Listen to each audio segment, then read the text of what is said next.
नाथ दैव कर कवन भरोसा, सोशिय सिंधु करिय मन रोसा, कादर मन कहू एक अधारा, दैव दैव आलसी पुकारा।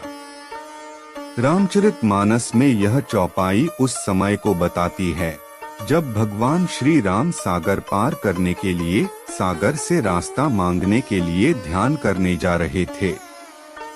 लक्ष्मण जी ने तब भगवान श्री राम को उनकी शक्ति और क्षमता को याद दिलाते हुए कहा था कि आप स्वयं इतने शक्तिशाली हैं कि एक ही बाण में समुद्र को सुखा सकते हैं, फिर सागर से अनुनय विनय क्यों? भगवान राम यह सब जानते थे, लेकिन फिर भी इन्होंने शक्ति से पहले शांति से परिस्थितियों को हल करने का प्रयास किया और बताया कि शक्तिशाली को संयमी होना भी जरूरी है। लक्ष्मण, आप अपने भरोसे पर काम कीजिए, ईश्वर स्वयं आपकी सहायता करेंगे। बोले बिहसी महेश तब ज्ञानी मूढ़ न कोई, जेहि जस रघुपति करहिन जब सो तस तेहि छन होई। रामचरितमानस के बालकांड में भगवान विष्णु के रामावतार का कारण और भगवान की लीला का उद्देश्य समझाते हुए यहाँ भगवान शिव कहते हैं, कोई भी इस भ्रम में ना रहें कि वह सर्वज्ञानी हैं या कोई हमेशा मूर्ख ही रहेगा। भगवान की जब जैसी इच्छा होती है तब वह प्रत्येक प्राणी को वैसा बना देते हैं। इसलिए कभी किसी चीज का अहंकार नहीं करना चाहिए। जो अहंकार करते हैं वह समाज में कभी आगे नहीं बढ़ पाते। काम, क्रोध, मद, लोभ सब नाथ नरक के पंथ, सब परिहरी रघुबीर ही भजहु भजहि जेहि संत। विभीषण जी रावण को पाप के रास्ते पर आगे बढ़ने से रोकने के लिए समझाते हैं कि काम, क्रोध, अहंकार, लोभ आदि नरक के रास्ते पर ले जाने वाले हैं। काम के वश में होकर आपने जो देवी सीता का हरण किया है और आपको जो बल का अहंकार हो रहा है वह आपके विनाश का रास्ता है। जिस प्रकार साधु लोग सब कुछ त्याग कर भगवान का नाम जपते हैं, आप भी श्री राम के हो जाएं। मनुष्य को भी इस लोक में और परलोक में सुख, शांति और उन्नति के लिए इन पाप की ओर ले जाने वाले तत्वों से बचना चाहिए। जे न मित्र दुख होहिन दुखारी, तिन्हहि बिलोकत पातक भारी।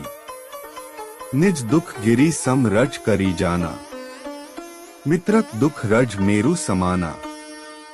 रामचरितमानस में भगवान श्री राम और सुग्रीव की मित्रता के संदर्भ में यह चौपाई मनुष्य को ज्ञान देती है कि मित्रता निभाने वाले की भगवान भी सहायता करते हैं।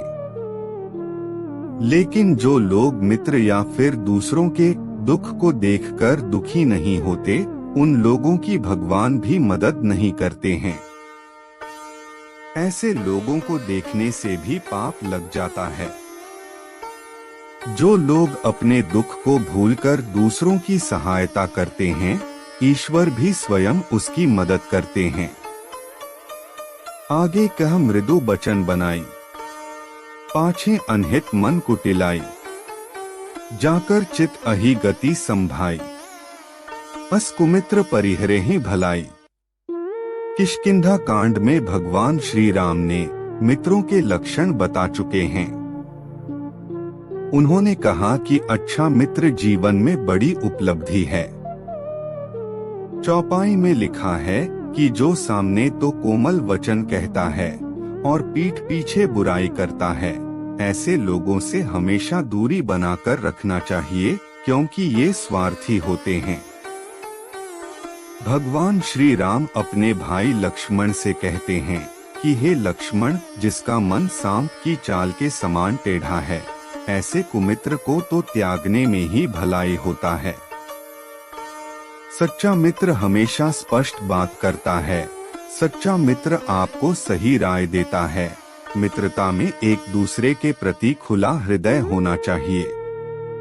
मोह सकल व्याधिन्ह कर मूला, तिन्ह ते पुनि उपजहिन बहुसूला। काम बात कफ लोभ अपारा, क्रोध पित्त निक छाती जारा, सब रोगों की जड़ मोह है। इस व्याधि से फिर और बहुत से शूल उत्पन्न होते हैं, जैसे काम वात लोभ अपार कफ है और क्रोध पित्त है जो सदा छाती जलाता रहता है। ऐसे लोग जीवन में कुछ नहीं कर पाते।